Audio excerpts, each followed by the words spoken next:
Você chegou a falar da videoconferência, é porque, assim, os detalhes são absurdos, Não, são realmente chocantes. É como você falou, assim, a gente realmente acha que não é verdade, né?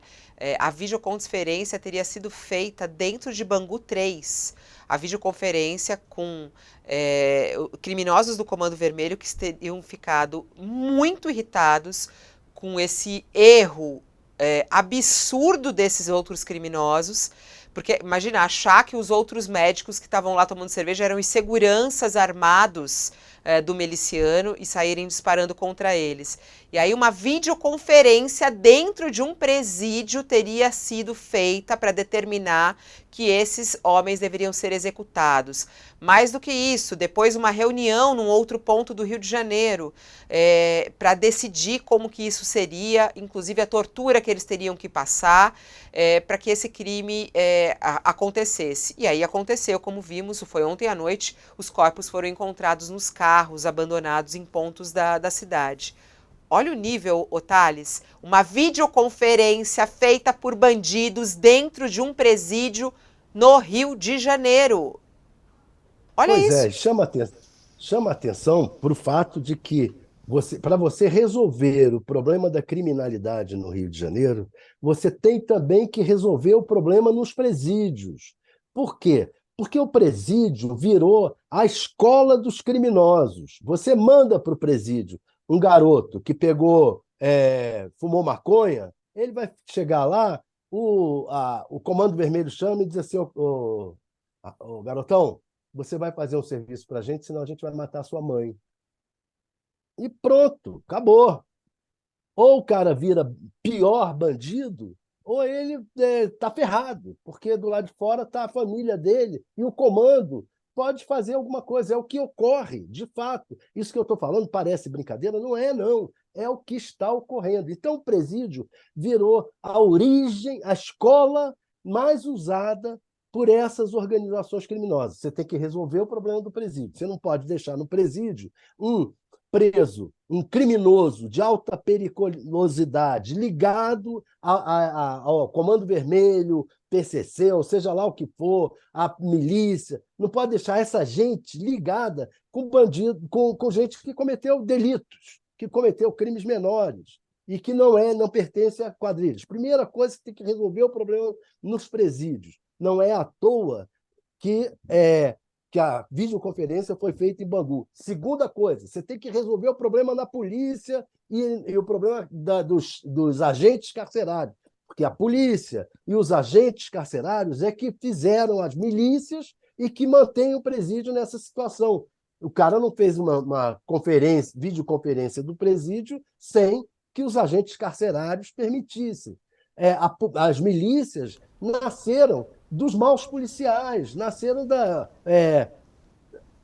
aquele Fabrício Queiroz era ligado a milicianos, né? O Fabrício Queiroz, do Bolsonaro. Quer dizer, a milícia nasceu da polícia, tem ligações com a polícia no Rio de Janeiro inteiro. Então, esse fato mostra isso. Você tem que resolver o problema dos presídios, tem que resolver o problema da milícia, da polícia, porque senão você não resolve o problema da criminalidade. E aí, além disso, o problema da entrada e saída de drogas no país, porque é isso que alimenta de dinheiro essas organizações.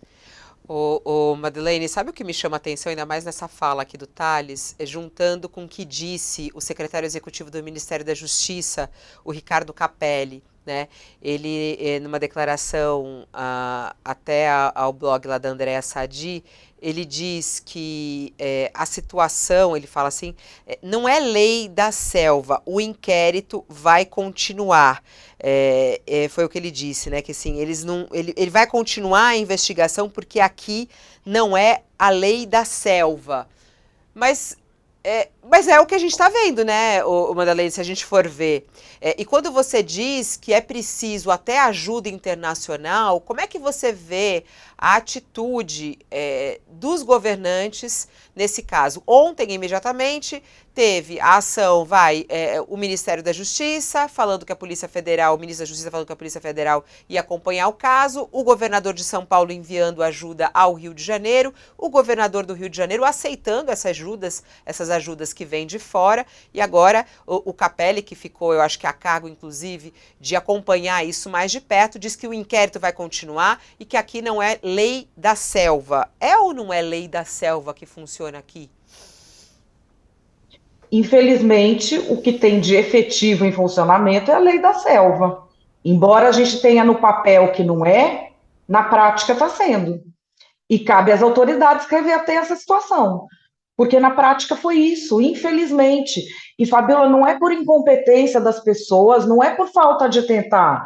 A gente está vendo aí que o Ministério da Justiça se movimentou, o governo do Rio de Janeiro foi aberto a receber todo tipo de ajuda. Eu apurei esse caso porque o pessoal do DHPP daqui de São Paulo foi removido para lá, para o Rio de Janeiro, já tinha ido uma equipe. Depois a diretora do Departamento de Homicídios e Proteção à Pessoa foi para lá também. Num primeiro momento, o pessoal pensava que tinha alguma coisa a ver com a máfia de órteses e próteses, que teve até uma CPI no Rio de Janeiro, eles deram muita dor de cabeça para médico, e eles eram todos do setor de ortopedia e traumatologia. Porque você vê que nem na cabeça da polícia passou essa ideia de que vão sair matando médico a esmo, assim. Na cabeça da gente, todo mundo trabalha para ter uma condição melhor, para morar num lugar melhor, para fugir da violência. Quem é pobre e quer sair do lugar onde mora, no Brasil, não é só por conforto, não. É também para fugir da violência. E o que foi esfregado na nossa cara ontem é que não adianta o que você faça. Não adianta status, não adianta você se blindar, não adianta segurança.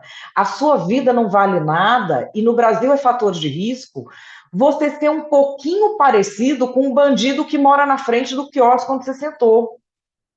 A história do bandido é que ele mudou ali para onde está esse quiosque. Ele mora ali do lado. Então a confusão foi gerada por causa disso. Mas pensa, não foram nem se certificar, nem precisa se certificar, ele simplesmente desce e está lá.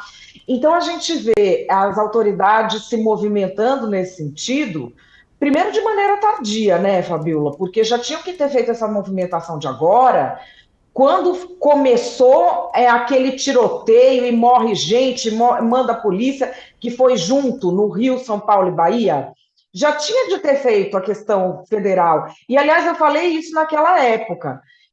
Até um amigo meu falou, esse povo fica morrendo de ódio de você, porque eles sabem que vocês têm razão. Eu falei isso naquela época, que não ia dar certo essa abordagem fragmentada que eles estavam fazendo, porque o bandido lê como vale tudo.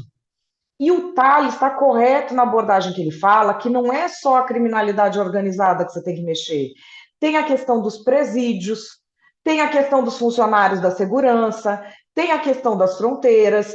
E quando esse debate ele vira puramente ideológico ou politizado, você não consegue amarrar todas as pontas.